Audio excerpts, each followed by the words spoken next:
최근 증권업 특히 이제 종투사 같은 경우에 실적만 놓고 보면 굉장히 좋은 국면에 있는 것 같습니다. 그런데 저희는 신용평가 관점에서 한 발짝 떨어져 묻게 됩니다. 이 성과가 구조적으로 지속 가능한가, 그리고 이를 위해서 어떤 위험을 떠안고 있는가에 대한 질문입니다. 그래서 저희는 이번 발표에서 그러한 질문에 답하던 과정으로 이해해 주시면 되겠습니다. 네, 저희 구성은 이렇게 4개의 파트로 구성했고요.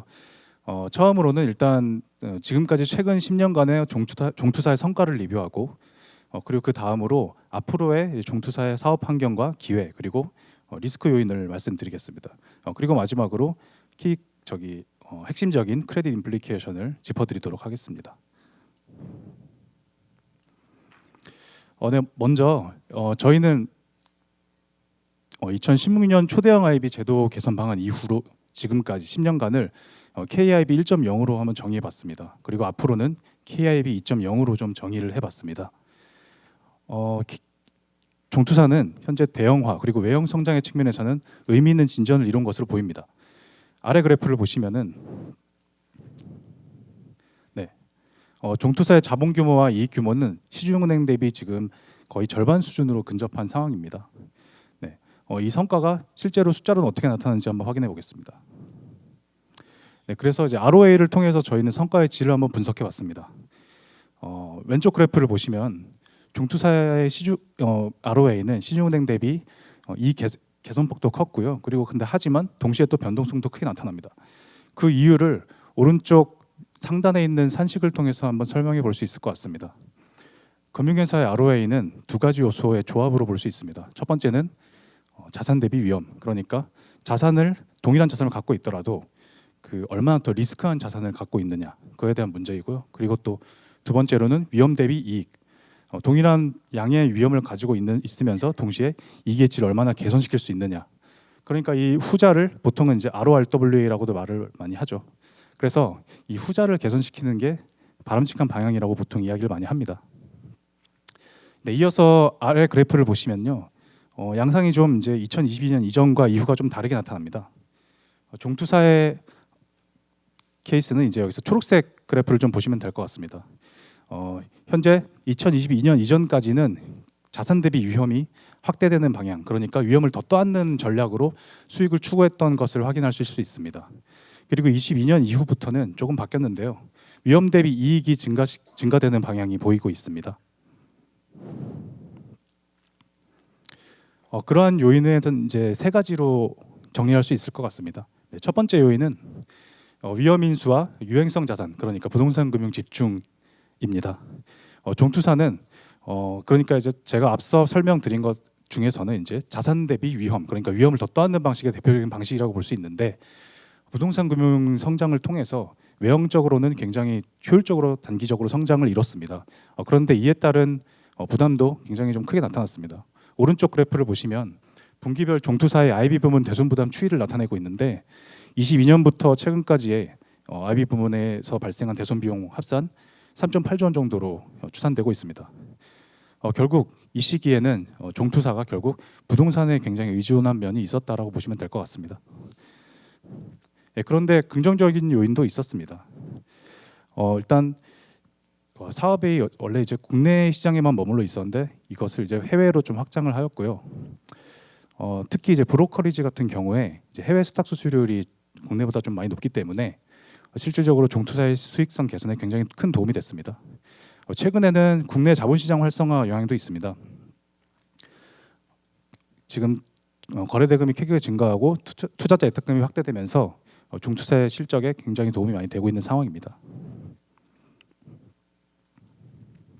그러면은 앞으로는 어떻게 될 것인가, 즉 KIB 2.0에 대해서 한번 설명드리도록 하겠습니다. 테마를 총 5가지로 잡았습니다. 그러니까 앞에 3가지는 이제 기회 요인이라고 볼 수 있는데, 밑에 2가지는 기회 요인과 동시에 또 관리 부담이 병존하는 요인이다라고 보시면 될 것 같습니다. 그러면 최근 이제 체감이 크게 나타나는 현상부터 한번 살펴보겠습니다. 아마 여기 계신 분들도 최근 국내 시장의 자본 시장의 어떤 머니무브 현상을 굉장히 크게 체감하시고 계실 거라고 생각합니다. 아래 그래프를 보시면은 이제 주식형 펀드와 증권사에 대한 투자자 예탁금 증감이 1년 새에 210조 원 정도가 늘어났습니다. 비율로는 110% 정도로 굉장히 큰 수치고요. 그리고 또 이제 ETF 시장도 굉장히 크게 성장하고 있습니다. 결국 이제 개인의 이제 자본시장 참여가 굉장히 확대되고 있다는 상황 모습이고, 이게 결국 또 이제 증권업의 어떤 사업 기반에 굉장히 좀 업그레이드를 시켜주고 있는 상황이라고 보시면 될 것 같습니다. 근데 이게 또 모두 다 이제 구조적인 요인이다라고 보긴 사실상 어렵습니다. 그러니까 왜냐하면 이제 금리 하락기에는 또 사실 그 증시 유동성 유입이 또 어쩔 수 없이 나타날 수밖에 없고, 이에 따른 영향도 분명히 혼재하기 때문입니다. 그래서 얼마나 더 컸냐보다는 그래서 구조적 요인이 무엇이냐, 이게 좀 중요한데요. 그래서 이제 구조적 요인을 장기적으로 일으킬 수 있는 요인이 바로 이제 생산적 금융입니다. 생산적 금융 전환은 장기적으로 더 중요한 머니무브 요인이 될 수 있습니다. 아래 그래프는 왼쪽 그래프를 보시면 이제 한국과 미국의 가계 자산 구성입니다. 아마 많이들 아시는 내용이시라고 생각합니다. 미국 같은 경우에는 굉장히 좀 자산 구조가 다변화되어 있고요. 그리고 또 자본시장에 대한 참여도도 굉장히 높은 편이라고 보실 수 있습니다. 이게 결국 미국의 어떤 기업의 경제 성장과 그리고 이제 자본시장 성장에 굉장히 도움이 되는 요인으로 작용하고 있고, 근데 한국에는 정반대입니다. 보시면 부동산과 현금 예금을 합할 경우에 한 80% 정도 수준, 굉장히 집중되어 있고, 자본시장은 현재 채 10%도 되지 않습니다. 그래서 현 정부는 이러한 가계 자산 구조를 좀 바꾸기 위해서 금융기관의 어떤 자산 재배치를 좀 유도하고 있습니다. 이를 통해서 이제 금융의 어떤 돈의 흐름이 그 부동산 담보 중심에서 어떤 기업의 생산시설 투자와 R&D로 이동할 경우에 결국은 이제 자본시장 성장, 그리고 또 가계 자산 구조 변화로 이어지면서 그 과정에서 모험자본 공급 기능을 갖추고 있는 종투사의 기회와 역할도 더 확대될 것이라고 보고 있습니다. 네, 그러면은 이제 어떤 게 있을까 했는데, 이제 여기서 이제 기업금융 역할 확대가 좀 대표적인 케이스입니다. 그래서 아래 그래프를 보시면 현재 국내 부채성 기업금융 시장의 이제 구성을 나타내고 있습니다. 자본시장이 현재 44% 정도 수준이고, 그 외로는 사실상 은행이 거의 대부분 중심이라고 보시면 될 것 같습니다. 특히 중소 중견기업 같은 경우에 이제 미들마켓이라고 할 수 있는데, 이 경우에는 사실 거의 은행의 의존도가 굉장히 높습니다. 그래서 이를 달리 말하면 어떻게 보면 종투사에겐 또 기회 영역이라고 볼 수 있는 거고요. 특히 또 최근에 어떤 산업과 경영 환경 변화가 굉장히 빠르고 복잡다단하게 나타나고 있기 때문에 IB 전문성을 갖춘 이런 종투사의 역할이 더 확대될 수 있을 것이라고 보고 있습니다. 그리고 이를 위한 이제 수단이 또 발행어음과 IMA입니다. 발행어음과 IMA는 종투사에게 핵심적인 조달 인프라로 작용하고, 그리고 또 기업금융 역할 확대를 위한 교두보로 작용할 수 있습니다. 발행어음과 IMA는 둘 다 기업금융 자산 관련해서 일정 수준 이상을 편입해야 하고, 그리고 모험자본 공급에 대한 의무도 부여되어 있습니다. 왼쪽 아래 그래프를 보시면은 그래서 발행어음 운용 자산 구성비를 나타내고 있는데요. 채무증권이랑 기업시중 공여, 즉 이제 기업금융에 대한 이제 부채성 자산에 대해서 거의 이제 절반 이상 60% 정도가 운용이 되고 있고, 이게 결국 포트폴리오의 주축이라고 보시면 되고, 그밖에 이제 지분증권이나 사모펀드 등이 전체적인 포트폴리오의 수익률을 보완하는 역할을 하고 있습니다. 네, 그리고 이제 현재 지금 종투사의 발행어음은 한도가 원래 한 70조 원 정도였는데, 최근에 또 이제 라이센스가 굉장히 많이 확대되면서 현재 기준으로는 100조 원 이상으로 좀 상회를 하게 되었습니다. 근데 앞으로도 자본 규모 성장이 계속 지속적으로 일어날 거고, 또 라이센스가 더 확대될 수 있을 것을 고려하고, 또 거기에다가 IMA 시장까지 또 가세할 경우에 이런 종투사의 기업 금융 공급 규모는 더 늘어날 것으로 보고 있습니다. 네, 발행어음과 IMA의 그 이점은 굉장히 다양한데, 그 중에서도 뭐 명목적인 이익 증가도 있고요. 근데 또 그 외에도 실적으로 이제 사업 부문 간 어떤 크로스셀링이나 이로 인한 고객 고착 효과, 이런 실질적인 이점도 존재하고 있습니다. 네, 그리고 마지막 테마는 자본 경쟁 심화입니다. 저 왼쪽 그래프를 보시면요, 현재 지금 국내 10개 종투사의 자본 규모가 모두 4조 원을 상회하고 있습니다. 그 정도로 이제 자본 상향 평준화가 일어났고 2016년에 초대형 IB의 기준이 4조 원이었던 것을 생각하면 사실 참 괄목할 만한 성장이 아닌가 싶습니다. 예. 근데 이렇게 종투사가 자본 성장에 진심인 이유는 증권업에서는 사실 자본 자체가 굉장히 핵심적인 경쟁력 요소이기 때문입니다. 첫 번째로 일단 자본이 확대되면 업무 영역이 더 확대되고요. 두 번째로는 자본력이 확대될수록 수익성과 효율성도 함께 늘어나는 그런 이제 규모의 경제 효과가 굉장히 큰 특징을 가지고 있습니다. 그래서 이제 오른쪽 그래프를 보시다시피 4조 원 이상, 8조 원 이상 대형사의 경우에 ROE가 이제 7%를 상회하는 모습이고, 그리고 이제 1조 원 미만, 1조 원 이상 이제 중소형사 같은 경우에는 ROE가 현재 10%를 크게 하회하는 이런 갈수록 양극화되고 있는 상황이 나타나고 있습니다. 앞으로도 이러한 상황은 좀 지속될 것으로 보이고, 그렇기 때문에 이제 중하위 경쟁사들도 이러한 자본 확대 경쟁에 대해서 동참할 수밖에 없다, 이렇게 보시면 될 것 같습니다. 그런데 이러한 게 결국 이제 상위 종투사도 마찬가지입니다. 왜냐하면은 아래 그래프를 보시면은 그래프는 이제 해외 주요 IB, 그러니까 저희가 이제 보통 말하는 이제 벌지 브래킷이라고 하는 모건스탠리와 골드만삭스 같은 경우가 있고요. 그리고 노무라 홀딩스랑도 한번 비교를 해봤습니다. 한국 종투사는 현재 10년 전 대비해서 133% 정도로 굉장히 성장폭은 크게 나타납니다. 그 부분은 이제 되게 굉장히 인정할 만한데 평균적으로는 아직도 7.4조 원 정도. 그러니까 옆 나라에 있는 노무라에 비해서 아직도 5분의 1 정도 수준밖에 되지 않습니다. 그만큼 이제 격차는 아직 여전히 매우 큰 편이기 때문에 이제 글로벌 경쟁력, 이제 해외 진출을 위해서는 자본 확대가 더 이제 필요한 상황이다. 그렇게 좀 볼 수 있을 것 같습니다. 네, 그러면 이제 그 기회 이면에 어떤 리스크가 있는지를 한번 확인해 보도록 하겠습니다. 네, 리스크는 저희가 4가지로 정리를 했습니다. 이 리스크들은 이제 뭐 개별적으로 나타나기보다는 어느 정도 좀 연결돼 있는 구조로 나타난다고 보시면 될 것 같습니다. 그 출발점이 그리고 이 직접 투자 사업으로의 과도한 집중입니다. 발행어음과 IMA에 대해서 말씀을 많이 드렸는데, 이 발행어음과 IMA가 보통 이제 종투사의 사업 부문 중에 뭐 운용이라든지 뭐 자산 관리, 그리고 이제 IB, 근데 이런 하나의 영역에 정확하게 딱 맞춰가지고 정의하기는 사실상 어렵고 굉장히 중첩적인 성격을 가지고 있습니다. 그런데 일단 근본적으로 이 발행어음과 IMA에 대해서 종투사가 최종 손실 부담을 지녀야 하기 때문에 리스크 측면에서는 결국 직접 투자라고 보는 게 적절해 보입니다. 그 점을 고려하면은 결국 이제 직접 투자에 대한 사업 확대가 더 나타날 것이라는 얘기고, 이는 이제 결국 사업 포트폴리오 안정성 저하, 그리고 이익 변동성 확대, 자산 불신 위험, 이런 이제 부정적인 영향이 아무래도 있을 수 있습니다. 오른쪽 그래프는 이제 업체별로 직접 투자와 우발 부채를 부담을 이제 자기 자본 대비해서 한번 비교해 본 그래프입니다. 보시면 이제 다들 100% 수준을 굉장히 크게 이제 상회하고 있고요. 그리고 추세적으로도 과거에 대비해서 이런 직접 투자가 더 확대된 것을 알 수 있습니다. 그리고 또 다른 문제는 이러한 직접 투자를 확대하는 과정에서 이제 유행성 자산이 편입이 많이 될 수 있다는 겁니다. 과거에는 그게 이제 부동산 금융이었고, 최근에는 이제 많이 이야기되고 있는 게 해외 사무신용과 같은 이제 그런 자산들이라고 볼 수 있는데, 결국 이제 경쟁이 발행어음과 IMA에서의 시장 경쟁이 더 치열해지고, 그리고 이제 또 더 고수익 자산을 확보해야 되는 과정에서 이런 유행성 자산이 더 쏠림이 확대될 수 있다. 그런 부분을 말씀을 드리고요.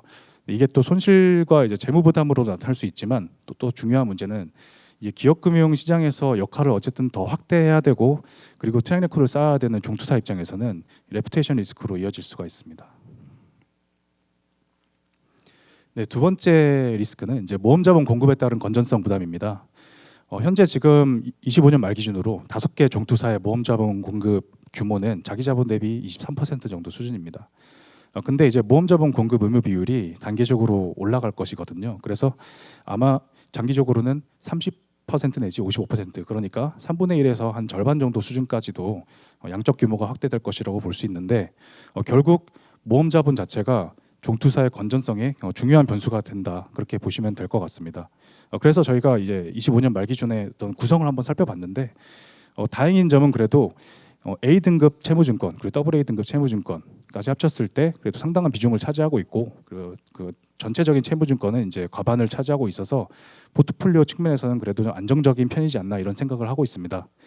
그런데 앞으로 어쨌든 모험자본에 대한 양적 규모가 좀 늘어날 거고, 그리고 또 향후에 이제 BDC랑 국민성장펀드가 활성화되면서 구성의 변화가 좀 나타날 수 있습니다. 그래서 이 부분은 조금 지속적인 모니터링 요인으로 볼 필요가 있을 것 같습니다.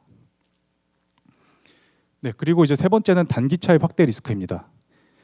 종투사의 발행어음은 1년 이내로 만기를 조달을 해서 그래서 이제 1년 이상의 자산, 중장기 자산으로 운용하는 그런 사업이고요. 그렇기 때문에 이제 근본적으로 구조적으로 이제 만기 미스매칭, 자산과 부채 간의 어떤 만기 미스매칭이 일어날 수밖에 없는 구조입니다. 이게 결국 또 종투사에게 단기 유동성 측면에서의 관리 난이도를 높이는 요인이 되고 있습니다. 오른쪽 그래프를 보시면 특히 또 발행어음 중에서 이제 저희가 이제 초단기물 비중을 좀 살펴봤는데 이 일일물이 거의 절반 수준을 차지하고 있습니다. 일일물 내에서는 이제 CMA 같은 경우도 같이 포함되어 있다고 보시면 될 것 같습니다. 그러니까 이게 결국 또 종투사의 어떤 유동성 관리 측면에서 구조적 취약성을 더 심화시킬 수 있는 요인이라고 볼 수 있습니다. 네. 그래서 이제 단기차의 부담을 자기자본 대비해서 한번 또 비교해봤습니다. 왼쪽 그래프 보시면 한국 종투사는 이제 10년 전 대비해서 이제 굉장히 높아졌는데, 그래서 이제 현재 기준으로는 이제 100%를 상회하고 있습니다. 오히려 해외 주요 IB 같은 경우에는 단기차입 부담이 굉장히 낮은 모습이죠. 그래서 비교가 확실하게 좀 되고 있고요. 그리고 이제 오른쪽에 업체별로 좀 보시면 특히 이제 발행어음 운용을 굉장히 많이 하는 종투사의 경우에 이런 단기차입 부담이 200% 수준을 상회할 정도로 높아져 있는 상황입니다. 그런데 저희는 이제 여기서 약간 더 우려되는 부분은 어떤 것이냐면은 이제 상위 종투사보다는 이제 그 중하위, 그러니까 좀 신용도와 재무 안정성이 열이한 종투사의 경우에 발행어음으로 인한 시장이 발행어음 이제 확대로 더 이런 그 단기 차입이 더 확대되고 그래서 이제 유동성 리스크가 더 증가할 수 있지 않을까, 이런 부분을 좀 우려하고 있습니다. 예, 그리고 마지막 리스크 요인으로 이제 주주환원 확대 기조에 따른 자본 적정성 영향입니다. 사실 주주환원 확대가 증권사에게 다 무조건 부정적인 것은 아닙니다. 그런데 현재 지금 자본 확대 경쟁이 굉장히 치열하게 나타나고 있는 상황이고, 그리고 또 말씀드렸듯이 직접 투자, 특히 발행어음, 이제 모험 자본 이런 것들에 대한 비중이 굉장히 더 커지고 있는 상황입니다.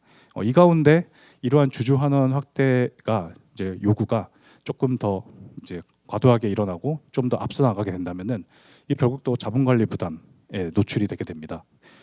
특히 이제 오른쪽 그래프를 보시면은 이제 그래서 종투사의 비보통주 확정 자본 비중을 좀 비교해봤습니다. 은행계와 비은행계로 좀 나눴는데 특징적인 것은 비은행계 같은 경우에는 절대적인 수준도 은행계보다 더 높고, 그리고 또 추세적으로도 더 높아지고 있는 상황입니다.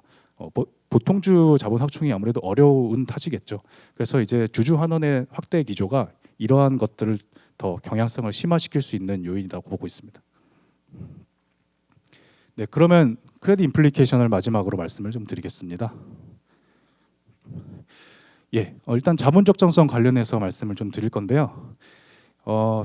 저희가 일단 최근에 종투사의 외형이 굉장히 많이 성장한 것도 사실이고, 그런 부분 때문에 이제 사실 지방은행도 일부 종투사 같은 경우는 지방은행의 규모도 좀 넘어서고 있는 것도 사실입니다. 그래서 아마 시장에서도 종투사의 신용도의 한계가 어디까지인가 이런 거에 대한 좀 궁금증도 많이 있는 것 같습니다. 그래서 저희가 이제 또 금융회사의 신용도에는 또 재무 안정성이 굉장히 중요하지 않습니까? 그래서 종투사의 자본 적정성을 좀 국내 은행이나 해외 주요 IB와 비교해 보는 것이 의미가 있겠다라고 생각이 들어서 좀 이렇게 분석을 해봤습니다. 종투사의 이제 NCR에서 이제 CET1 비율로 좀 치환을 해가지고 분석한 거고요. 저희가 CET1 비율을 기준으로 둔 이유는 아까 말씀드렸듯이 종투사의 신종이나 RCPS의 그 자본 비율 활용도가 굉장히 높아지고 있는 상황이기 때문에 자본의 질 측면에서 이제 순수한 보통주 기준 자본 비율을 비교하는 것이 의미가 있을 것이라고 생각을 했습니다. 그리고 또 이제 NCR이라는 게 원래 이제 기초에 그 설계가 될 때 바젤 규제를 참고하여서 좀 설계가 됐다는 점에 착안해가지고 이렇게 이제 총 위험액이랑 영업력 순자분해서 위험 가중 자산 그리고 CET1을 치환을 해봤습니다.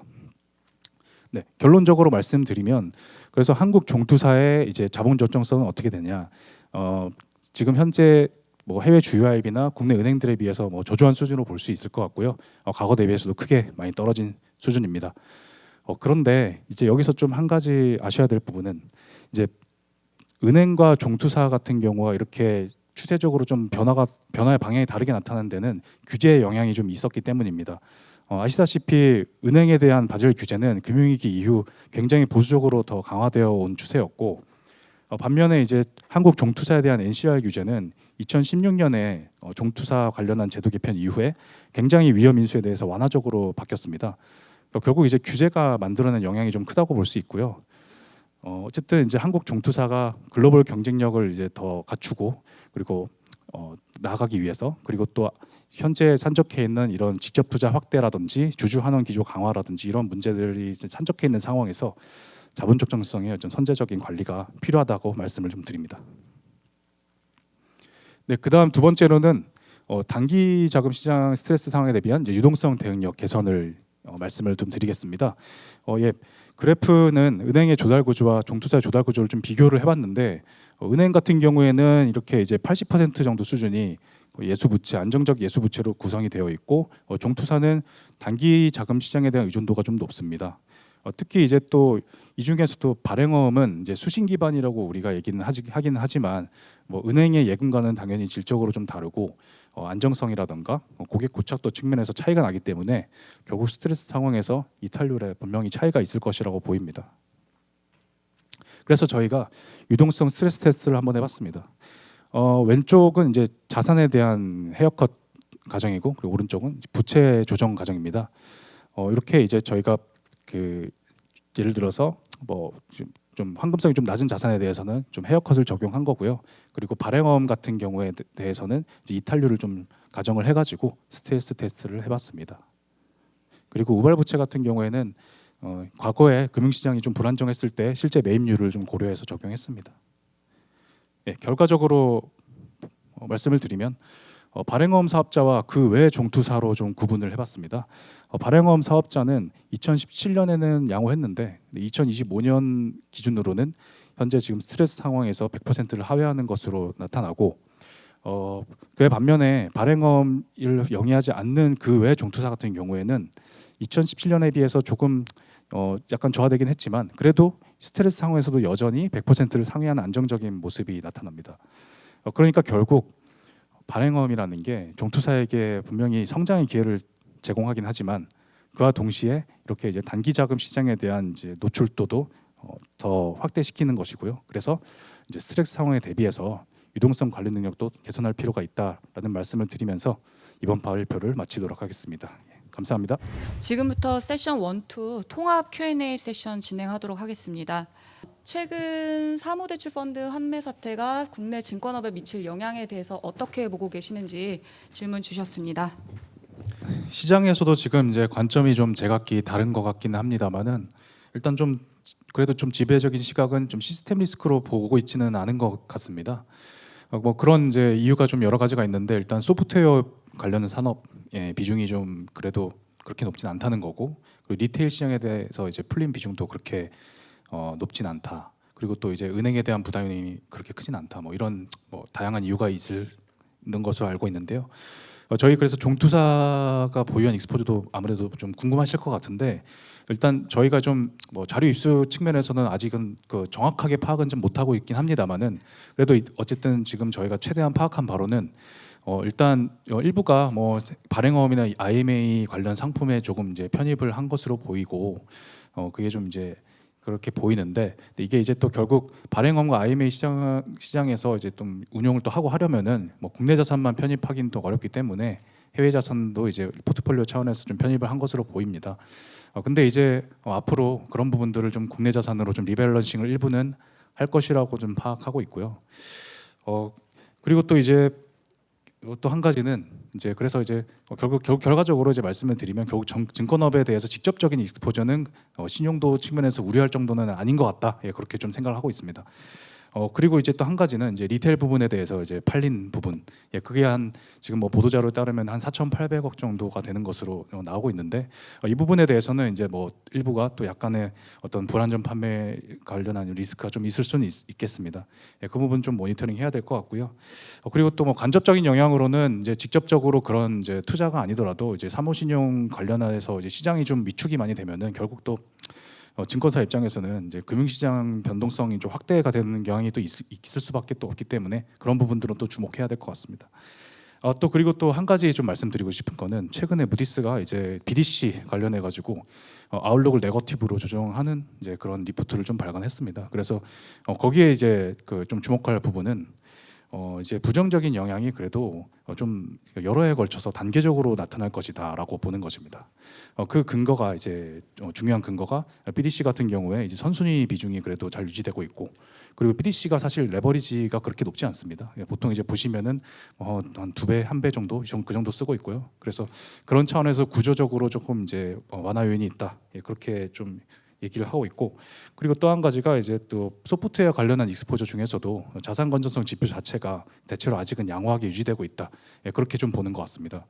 그래서 사실 이제 앞으로도 좀 지켜볼 필요도 있고 좀 조심스럽기는 합니다만은 뭐 그래도 일단 저희 입장에서도 뭐 시스템 리스크까지의 어떤 우려 같은 거는 좀 과도하진 않을까, 그렇게 좀 저는 생각을 하고 있습니다.